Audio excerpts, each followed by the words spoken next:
যেহেতু এই বাতৰি বৰ্তমানত আজি যিজন নাম ওলাইছে সেইজন ব্যক্তিৰ কংগ্ৰেছ দলৰ লগত কোনো সম্পৰ্ক নাই। কংগ্ৰেছ দলৰ সদস্য নহয়, কংগ্ৰেছ দলৰ আইনী বিভাগৰ সদস্য নহয়।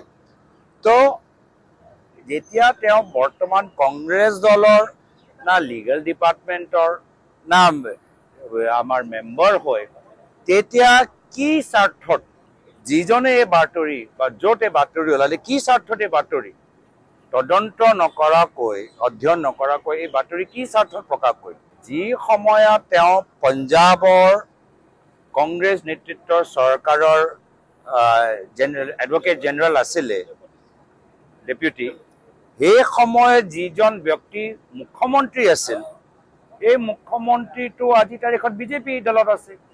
কিন্তু এই যুক্তি হ'লেতো আমিও অভিযোগ আনিব পাৰোঁ।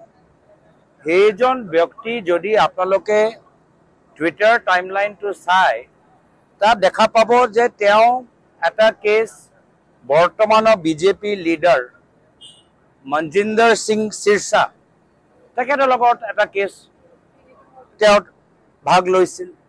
আকৌ আমিও অভিযোগ দিব পাৰোঁ তেনেকৈ। আৰু এটা যদি চাই তেওঁ টুইটাৰটোৱে চাব দেই, ভাৰত চৰকাৰ বৰ্তমানৰ কেন্দ্ৰীয় বিজেপি চৰকাৰৰ তেখেতৰ লগত তেওঁ কাম কৰিছে, নিজে তেওঁ কৈছে। তো আমি এনেধৰণৰ তথ্য যি বাস্তৱ তথ্য লৈ আমিও কিছু অভিযোগ দাঙি ধৰোঁ নেকি? ৰাজ্যিক সভাপতিক সোধোঁ নেকি? কেন্দ্ৰীয় সভাপতি আমি কৰিবলৈ বিচৰা নাই। আমি ৰাজনীতি কৰিবলৈ বিচৰা নাই। আৰু এই ধৰণৰ বোকা চেতিয়া ৰাজনীতি জুবিনদাৰ সম্পৰ্কত আমি কৰিবলৈ বিচৰা নাই।